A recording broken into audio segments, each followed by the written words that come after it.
හයි කොහොමද ඉතින්? ඔන්න ගොඩක් දෙනෙක් මගෙන් අහලා තිබ්බා මේ නෙළුම් මල කොහොමද හදන්නේ කියලා. ඉතින් මං අද ඔයාලට ඒක කියන්නයි ආවේ. ඉතින් මේ වීඩියෝ එකේ තියෙන විදිහට ඔයාලා අමුද්‍රව්‍ය ටික හදාගන්න ඕනි.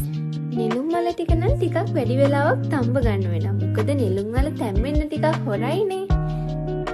එහෙනම් ඉන්නකෝ ඉස්සෙල්ලාම කරාඹනේටි කුරුඳු එනසල්වම තෙල් එකට දාගත්තා. ඊට පස්සේ සුදු ලුණු ඉඟුරු ඊට පස්සේ රම්පේ කරපිංචු දාගෙන ටිකක් කලවම් කරගෙන පහීනිවට කපාගත්ත ලුණු ටික එකතු කරගත්තා.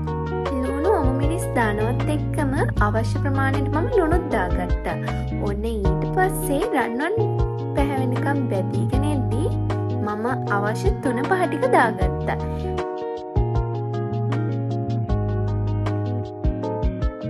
ඊට පස්සේ තඹගත්ත නෙළුම් මල් ටික දාගෙන වතුර ටිකක් දාගෙන තව චුට්ට වෙලාවක් තඹ ගත්තා.